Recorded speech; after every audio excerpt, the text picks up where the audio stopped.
combinação, uma combinação de P objetos é um conjunto. E eu digo que é um conjunto justamente porque eu não quero agora que tenha ordens, tá? Então, por exemplo, o que é uma combinação das letras A, B e C? É um conjunto, é visto como um conjunto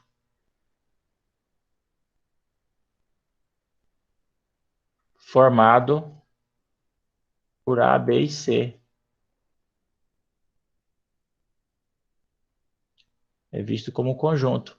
Então, por exemplo, a gente sabe que no conjunto os elementos não têm ordem. Então, eu poderia, esse mesmo conjunto ABC, tá? Então, ele é igual a esse conjunto formado pelos elementos escrito dessa forma, BAC, tá? Então, então é isso que significa ser uma combinação, tá? Uma combinação não tem a ordem, tá? Então, muito bem. E esse conceito de combinação se encaixa muito bem na resolução de probleminhas desse tipo, tá? Como, por exemplo, este aqui, que é a formação de times, tá? Por quê? Se você fala que um time é formado, por exemplo, lá por Pedro e Ana, tá? Pedro e Ana, então, na verdade, essa equipe é, na verdade, um conjunto. Porque tanto faz você falar que a equipe é formada por Pedro e Ana, do que por Ana e Pedro. É a mesma coisa. Então, vamos supor aqui, então, que esses jogadores tem essas... Vamos representar esses jogadores por letras. Então, essas letras são A, B, C, D, E, F, G, H, tá? Então, tá aqui 8 letras.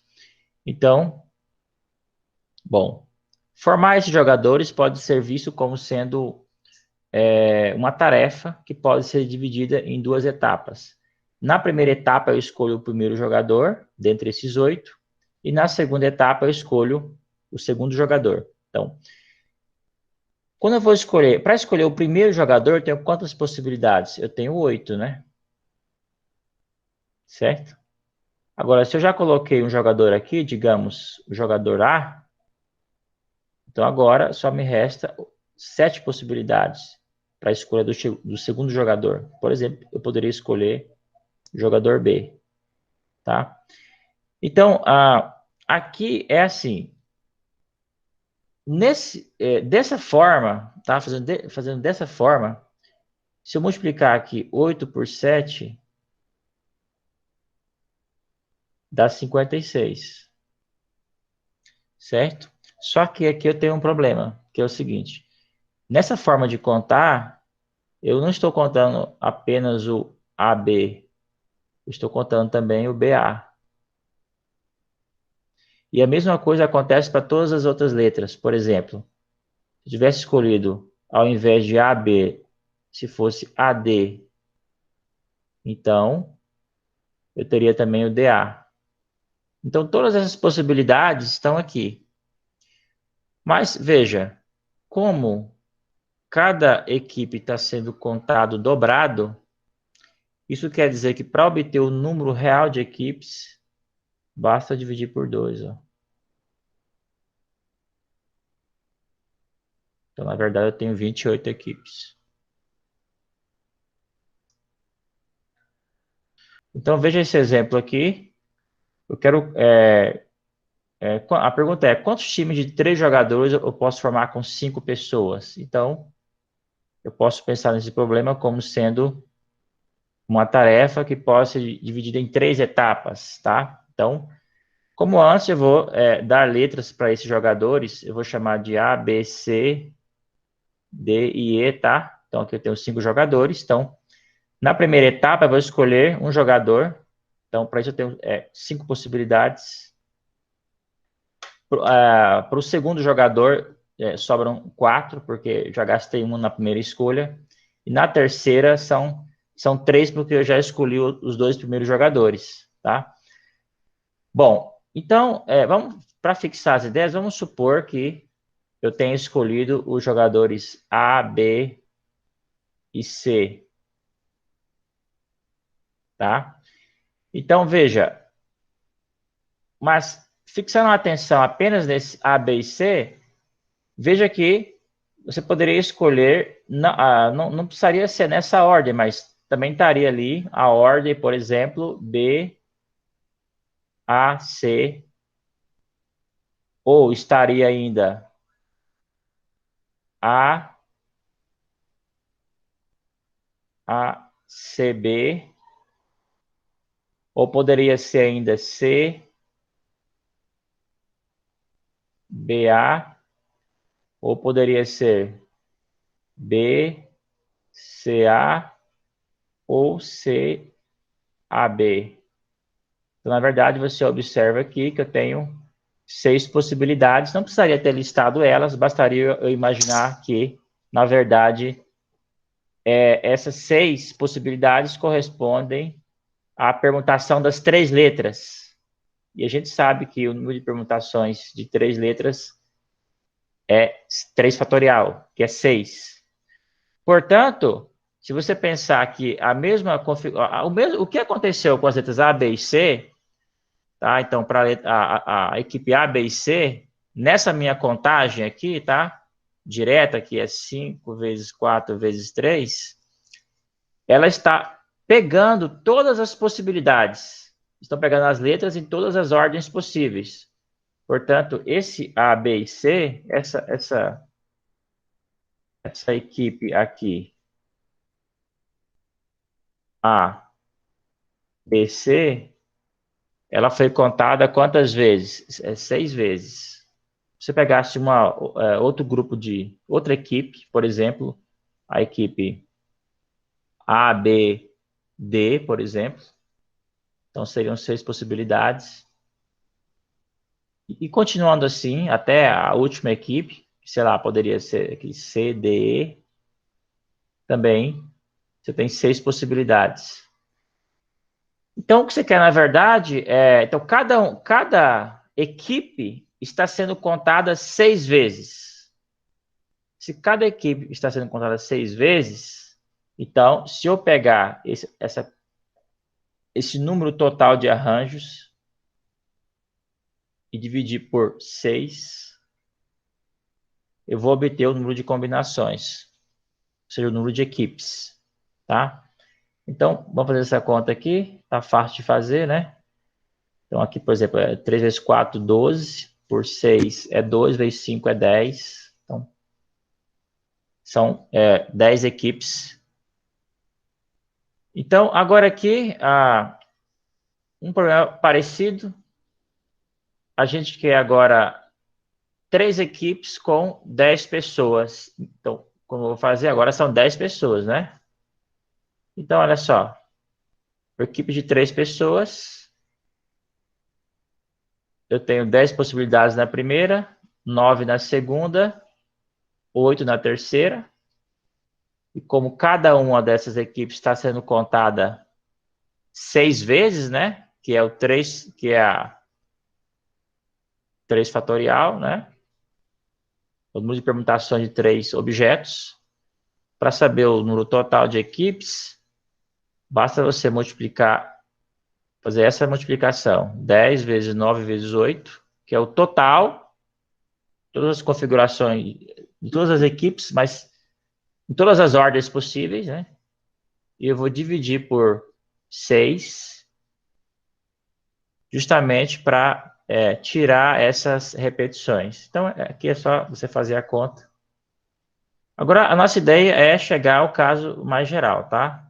Que é a nossa definição de número binomial. Então, veja. Agora aqui um pouquinho, agora mais abstrato agora, com letras, né?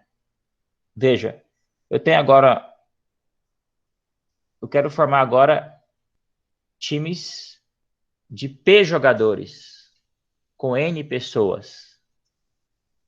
Então, olha, eu vou pegar aqui, ó. Como eu não sei quanto é esse P, eu vou só colocar um reticências aqui. Eu começo com, então, primeira escolha, eu tenho quantas possibilidades? Como eu tenho N pessoas, aqui é N, né? N possibilidades. Para a segunda escolha, como eu já escolhi uma pessoa para a primeira, então n menos 1, né? Depois, n menos 2. E prossegue aqui, tá? E prossegue. Bom. E depois, então, como é que eu faço para saber quantos times como eu calculo a quantidade de times? Usando o mesmo raciocínio. Vou pegar esse produto, já vai descobrir qual é o último aqui, mas vamos focar na ideia primeiro, ó, n-2. Vai continuar. E eu vou dividir aqui pelo número de permutações de P objetos, que é o número de jogadores na equipe. Agora, a pergunta é, onde para? Onde eu devo parar aqui? Olha, vamos ver um pouquinho, vamos analisar aqui. Ó. Eu começo aqui com 10, 9, 8. Então, quando eu tenho 3 pessoas aqui, tá vendo? Eu tenho 3 pessoas. Eu parei na onde? Eu parei no 10 menos... Seria 10 menos 3, não é? Só que aqui é 8, não é 7, é 8, né? Então, você soma mais um, ó. Então, quem que seria esse... Quem estaria nessa última posição aqui? Seria N menos o P mais 1, né? Quer dizer, eu estou contando aí o número de barrinhas que eu tenho aí, né? Muito bem. Então, eu vou colocar aqui, ó. N menos P mais 1. Bom, mas agora vamos generalizar a coisa toda e escrever isso um pouquinho melhor, ó. Então, definição. Quando você tem NP inteiros, tais que inteiros números naturais, certo? Onde esse N é maior ou igual ao P, a gente vai definir essa simbologia, ó.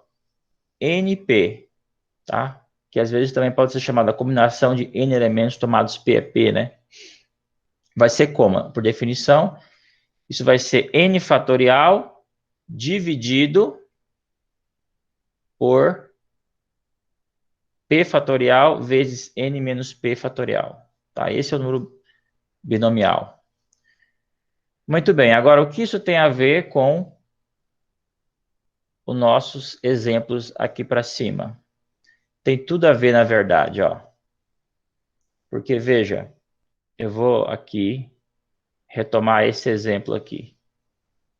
Então, aqui eu tinha 5 vezes 4 vezes 3 dividido. Eu vou escrever assim, ó, não 6, mas eu quero colocar em linguagem fatorial. Ó. Então, veja só. Quem eu devo? Eu quero transformar isso no numerador aqui no número fatorial. Como é que eu posso transformar isso? Como é que eu faço aparecer lá no numerador um 5 fatorial? Ó, basta que eu multiplique por 2 fatorial. Ó. Mas como eu multipliquei o numerador por 2 fatorial, eu tenho que multiplicar o denominador também por 2 fatorial para preservar a fração, não é? Isso aqui a gente sabe, ó, lá em cima no numerador eu tenho 5 fatorial. E no denominador eu tenho 3 fatorial. E esse 2 fatorial eu posso escrever assim, ó, como 5 menos 3 fatorial. Tá vendo que isso aqui é exatamente o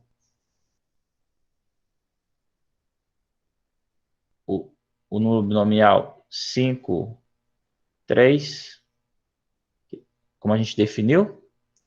Quem é o número binomial 5, 3? É 5 fatorial dividido por 3 fatorial vezes 5 menos 3 fatorial. A mesma coisa acontece aqui, ó. Então, eu vou consertar aqui, ó. Digamos que aqui é 3 fatorial, certo? Então, o que que eu faço? Eu multiplico aqui. Agora tem que ser por 7 fatorial, né? E aqui embaixo também por 7 fatorial.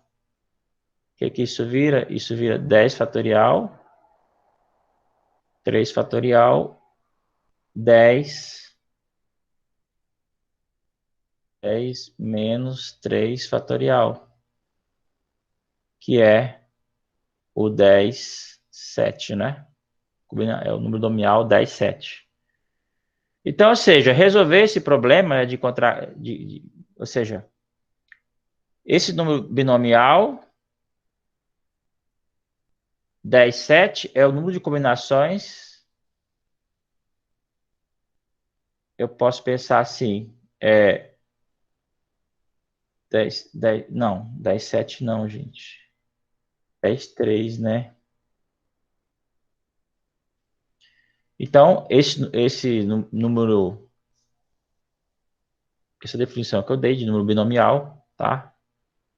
Esse número binomial 10, 3, ele resolve o seguinte problema, né? Qual o número de combinações que eu posso fazer, tendo 10 objetos, qual o número de combinações de tamanho 3? É esse o problema que ele resolve, tá?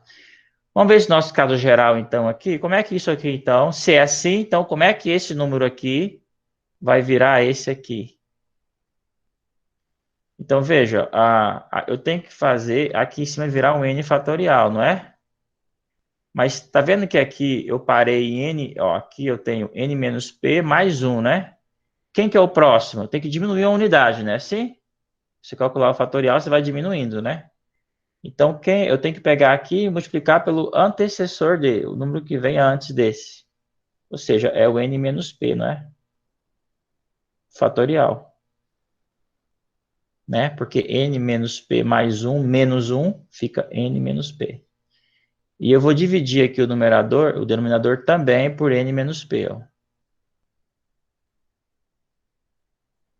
E isso aqui vai ficar, então, n fatorial dividido por p fatorial vezes n menos p fatorial.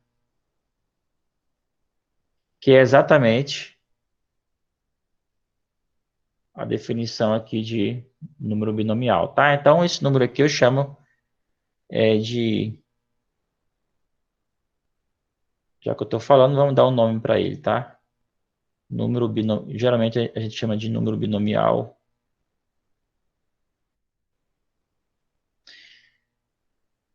NP, tá bom? Então, isso aqui já é conhecido lá do ensino médio, tá? É um assunto lá de probabilidade do ensino médio. A gente tá retomando aqui de maneira passo a passo e puxando a definição, né? Puxando o conceito de número binomial a partir do princípio fundamental da contagem, que é assim que deve ser, né? Então, aqui um exemplozinho, eu acho muito interessante esse exercício, ó. Você mostrar que, como uma aplicação do que a gente acabou de ver, tá? Acho muito interessante esse exercício, que é você calcular o número de subconjuntos desse conjunto com n elementos. Então, você tem aqui um conjunto, e a pergunta é, quantos subconjuntos ele possui? Então, a gente pode fazer isso da seguinte forma, ó. Dá para fazer esse exercício usando o princípio fundamental da contagem. Ó. O que você vai fazer? Você vai associar. É assim, então, você pega um. Deixa eu fazer com um exemplo, tá? Vamos supor, então, aqui que fosse só 1, 2, 3, tá?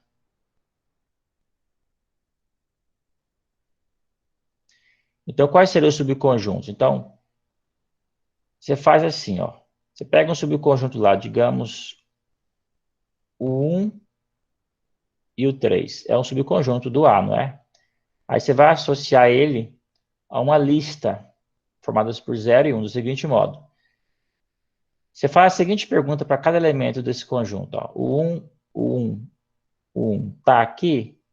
Sim ou não? Se for sim, você coloca 1. O 2 está nesse conjunto? Não. Você põe um 0. O 3 está nesse conjunto? Está. Você põe 1. Então, esse subconjunto 1, 3 fica associado ao 1, 0, 1. O próprio A fica associado à lista 1, 1, 1, né? Porque o 1 está em A, o 2 está em A e o 3 está em A. O conjunto vazio, que também é um subconjunto de A, porque o vazio é um subconjunto de qualquer conjunto, está associado à lista 0, 0, 0. Por quê? Porque nenhum desses elementos está no vazio. E assim continua. Então, ou seja, o problema de listar todos os subconjuntos no conjunto fica agora deslocado para o problema de como você calcular o número de listas formadas por 0 e 1. E isso é muito fácil de fazer usando o princípio fundamental da contagem, porque você pode dividir esse problema de calcular a quantidade de listas simplesmente com um problema de 3 escolhas. Então, a primeira escolha aqui, ou é 0 ou é 1. Quantas possibilidades eu tenho? 2, né? A segunda, 2. Terceira, 2. Então, o total é 2 ao cubo, que é 8. Então, o número de subconjuntos. Quantos subconjuntos eu posso formar com esse conjunto A aqui? Resposta, 2 elevado a 3. Então, o mesmo raciocínio vale para esse caso geral, só porque lá é N, né? Eu falei que o conjunto é esse aqui. Então, quantos subconjuntos tem? 2 elevado a N. Eu acho muito interessante. Outra forma de fazer esse exercício é usando aquele chamado binômio de Newton, que a gente aprende lá na escola e que eu deixei aqui como sendo mais um resultado que você pode obter diretamente do princípio fundamental da contagem, tá? E usando aí a notação binomial para simplificar a notação. Então, é assim, né? Esse é o famoso, é o que se diz lá no ensino médio, né? Como binômio de Newton.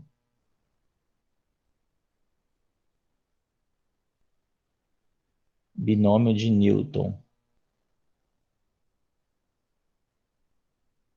Na verdade, o que Newton fez foi calcular isso para um expoente fracionário. Então, é um caso muito mais assim, complicado do que esse, na verdade, mas é conhecido por esse nome aqui. Muito bem, então, aqui, olha só. Pensa o seguinte, você quer calcular o número de subconjuntos desse conjunto aqui. 1, 2 até n, né? Então, você pode pensar assim, ó, quantos subconjuntos eu posso formar sem nenhum elemento? Só um, que é o vazio, né? Quantos subconjuntos eu posso formar com 2 elementos?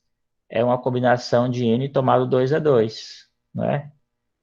Mas, quantos subconjuntos eu posso formar com 3 elementos? É uma combinação de n tomado 3 a 3. E você continua até a última pergunta, que é: quantos subconjuntos de tamanho n eu posso formar com n elementos? Ou seja, é uma combinação de n tomado n a n. Esse aqui é fácil de calcular, a gente sabe que tem que ser 1, é o próprio A, né? Então, aqui, ó, esse 1 eu posso escrever assim, ó, n0. Eu pulei um aqui, né? Eu comecei com 2, esqueci, na verdade, de colocar aqui o N1, né? O número de subconjuntos com um elemento. É fácil, é N, né? É fácil de calcular. E aqui sim eu coloco aqui o número de subconjuntos com nenhum elemento, que é o N0, né? E a gente sabe que só tem um, que é o vazio, né? Ou seja, você quer calcular essa soma aqui, tá vendo?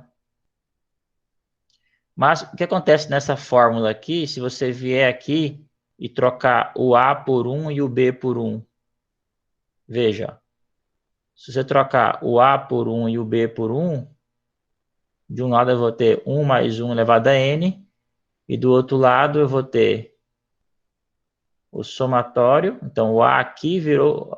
Como o A e o B é 1, essas potências tudo vai virar 1, né?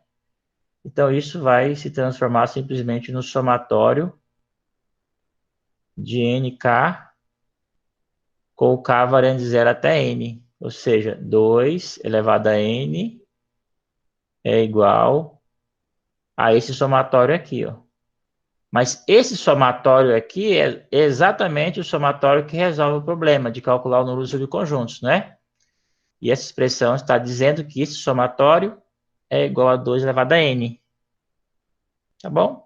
Outro jeito de fazer o exercício, um pouquinho mais complicado do que ter usado diretamente o princípio final da o princípio fundamental da contagem, mas é interessante também, né?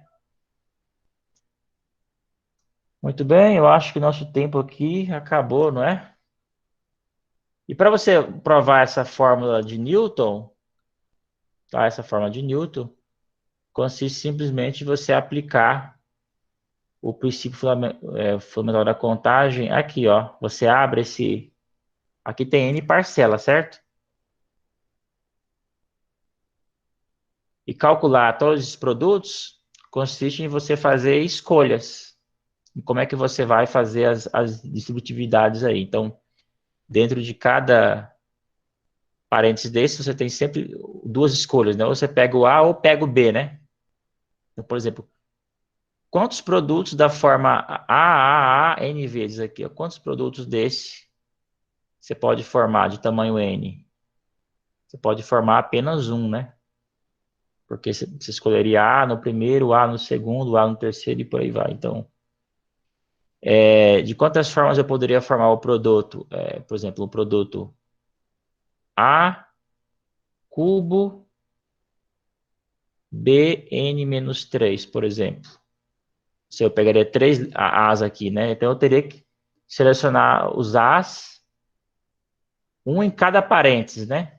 Isso corresponde exatamente a uma combinação de N tomado 3 a 3. Então, essa é a ideia, tá? Esse probleminha aqui é um pouquinho mais complicado. Eu coloquei aqui, você calcular esses... como é que você calcula aquelas probabilidades que aparecem lá no verso do seu bilhete de Mega Sena, né? Então, dá para fazer também, usando o princípio fundamental da contagem, tá? Então, é isso, tá? E na próxima aula, então, a gente vai falar de probabilidade condicional.